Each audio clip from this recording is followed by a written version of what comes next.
Muy buenos días. Nuestra clase de hoy corresponde función de la organización. Organización como función administrativa establece jerarquías, funciones, relaciones, coordinación, división del trabajo y formas de operar. Como etapa del proceso administrativo, ordena todos los elementos necesarios para ejecutar el plan. Su importancia radica en el hecho de que se establecen las relaciones funcionales de la dirección, los niveles de responsabilidad y las funciones de todos los integrantes de la empresa. Fajardo Ortiz define como etapa donde se fijan obligaciones a individuos o grupos de personas y donde se señalan las relaciones entre las actividades y la autoridad. Chiavenato define la organización formal como la determinación de estándares de interrelaciones entre los órganos o cargos, definidos lógicamente a través de normas, directrices y reglamentos de la organización para el logro de sus objetivos. Los elementos de la organización son los siguientes. División del trabajo. Implica dejar por escrito los diferentes niveles de especialidad. Definir funciones y actividades. Es necesario señalar cuáles son las actividades operativas, cuáles directivas, cuáles de administración, etc. Se cuenta con técnicas e instrumento administrativo para ese propósito. Debe establecer jerarquías. Las jerarquías son el grado de autoridad. Al establecer los niveles directivos y los operativos, es importante que no existan confusiones y dejar claros los niveles de dirección y autoridad, indicando si es lineal o es funcional, matricial, etc. Esto nosotros sabemos por el organigrama. Establecer los sistemas de comunicación, al mismo tiempo que se dejan en claro las funciones y actividades. Los organigramas muestran las líneas de comunicación y grado de interdependencia. Determinar normas y reglamentos. Para que la organización funcione de acuerdo con los planes, es importante señalar las líneas de acción, los señalamientos que aportan las directrices para lograr los objetivos previamente determinados y, por supuesto, las medidas disciplinarias.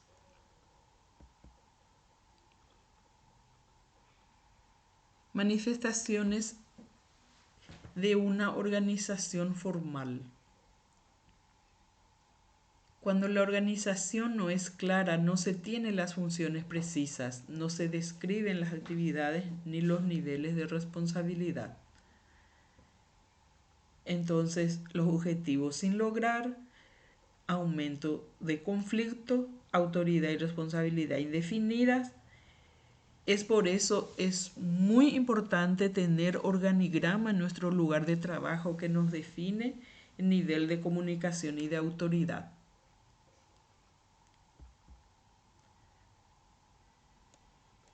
Existen baja productividad, desperdicio y subutilización de recursos, aumento de costos, baja proyección social, cuando no hay una buena organización. Los tipos de organización formal son organización lineal, funcional, lineofuncional y organización por comités. La organización lineal es simple, ideal para organizaciones pequeñas con concentración del mando y controles rígidos.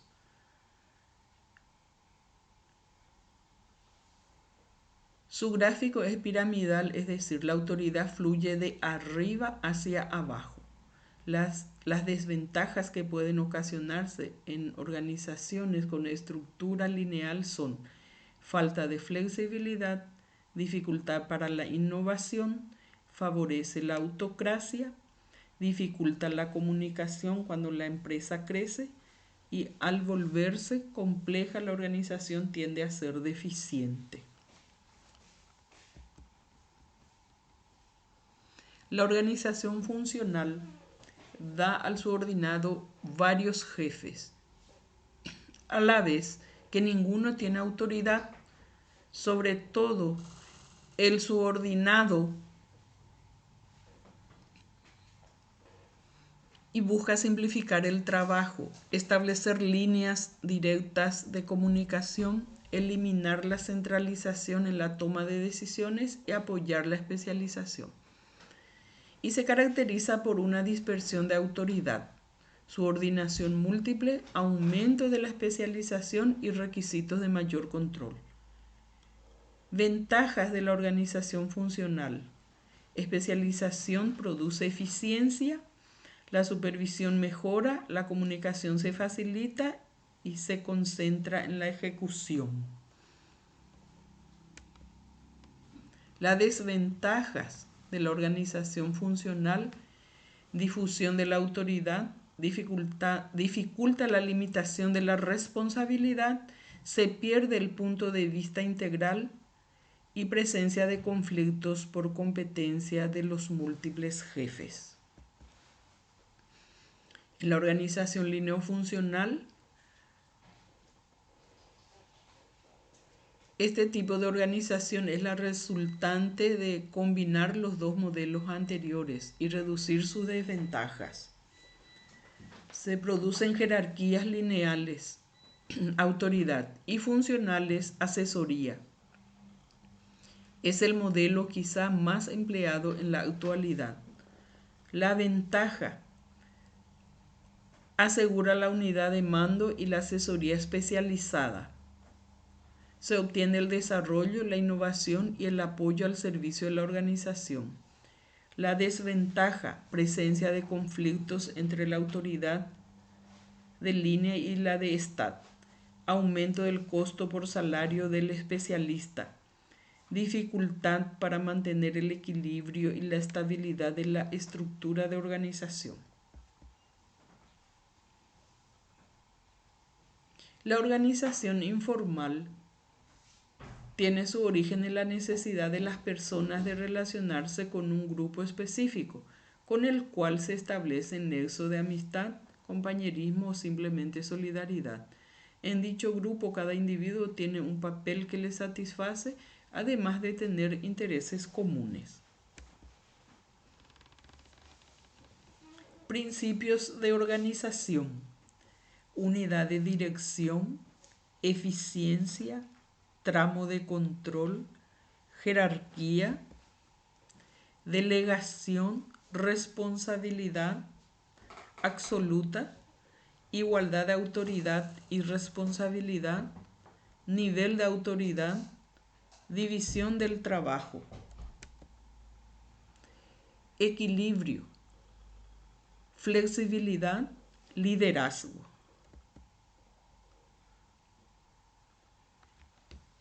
Integración es la tercera etapa del proceso administrativo e incluye desde el reclutamiento de recursos humanos y materiales, pasando por la selección hasta la capacitación para la productividad. Concepto de integración. La integración es la etapa del proceso administrativo encargada de optimizar los recursos, tanto humanos, técnicos y financieros, para la ejecución del plan. Para ejecutar el plan, se inicia con las técnicas de integración que son reclutamiento, selección, introducción y desarrollo. Reclutamiento. Reclutar significa unir, recabar, ordenar y obtener la información necesaria sobre los recursos útiles a la organización. Los programas de reclutamiento son función de los departamentos de personal, de recursos humanos, de compras, de inventarios, etc. El éxito de la integración para contratar administradores depende de las técnicas para medir factores como la inteligencia, la personalidad, el potencial de liderazgo, la capacidad de juicio y motivación para administrar. Como fuentes de reclutamiento de personal administrativo se encuentran las siguientes. Promoción interna. El proceso de promoción interna es la oportunidad de lograr jerarquía. Esto es, de la posición de trabajador operativo a supervisor y de ahí en forma ascendente. Pero la oportunidad depende del desarrollo del trabajador. Tiene que capacitarse para poder promocionar internamente. Reclutamiento externo. Para reclutar ejecutivos en forma externa es el problema moral que significa el resentimiento del personal de la empresa que no fue elegido para el ascenso.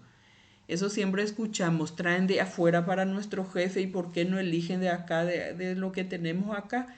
Pero si no se capacitan, ¿cómo se le va a dar esa oportunidad?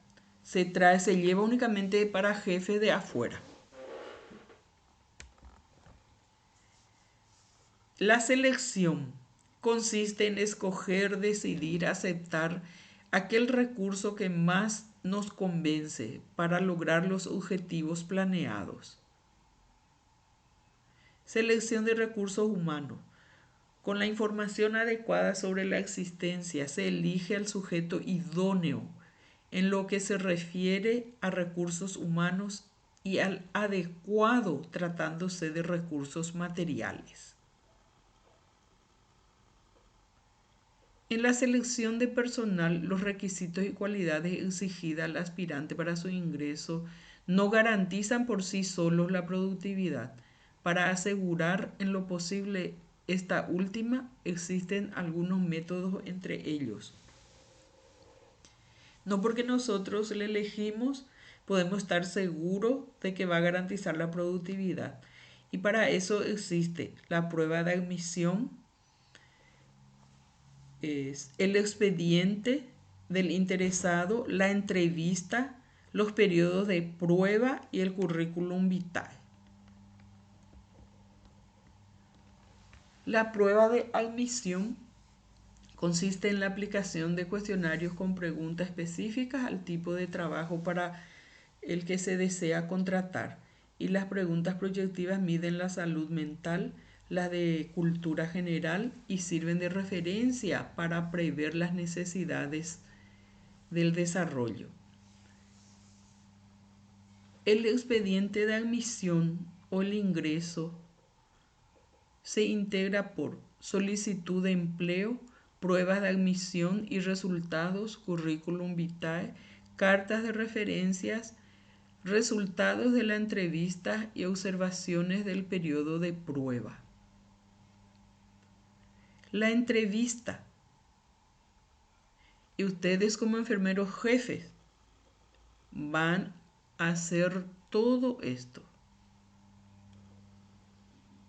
La prueba de admisión, van a hacer la entrevista. La entrevista de admisión es de uso generalizado y se realiza con guías y objetivos bien definidos. El propósito de la entrevista es complementar la información de la solicitud, aclarar aspectos confusos, poner a prueba el entrevistado y valorar su presencia física y cualidades personales para el puesto. Los periodos de prueba. Los periodos de prueba se usan muy poco hoy en día, pero constituye una excelente oportunidad para valorar las habilidades y aptitudes del trabajador y consecuentemente hacer una buena elección. El periodo de prueba debe ser retribuido, pero hay que aclarar al aspirante que es requisito para la contratación. El currículum vitae o historia laboral es el concentrado de las experiencias y conocimientos que posee el aspirante. Los puntos de interés para la selección se reúnen en el currículum vitae. No solo se utilizan para solicitar trabajo, se utilizan para el ascenso y para promover puestos. Currículum es una palabra que significa correr, vitae significa vida. Si unimos los vocablos, estaremos diciendo el correr por la vida. En nuestra vida acumulamos conocimientos y experiencias que deben ser demostradas para fundamentar nuestras pretensiones. El currículum vitae se termina con la firma del solicitante y la fecha en que fue elaborado. Es indispensable acreditar con documento lo afirmado en el currículum vitae. Y ustedes saben cómo se presentan, ¿verdad? Aparte del currículum, si decimos que somos licenciado en enfermería, tenemos que adjuntar con nuestro título, copia del título autenticado. Selección de recursos materiales. En la selección de material, equipo o instrumental es importante elegir aquello que reúna las condiciones necesarias para el tipo de trabajo a que se destina. Introducción y desarrollo. El último paso de la integración consiste en propiciar el óptimo rendimiento de los recursos humanos, técnicos, financieros, de material y equipo.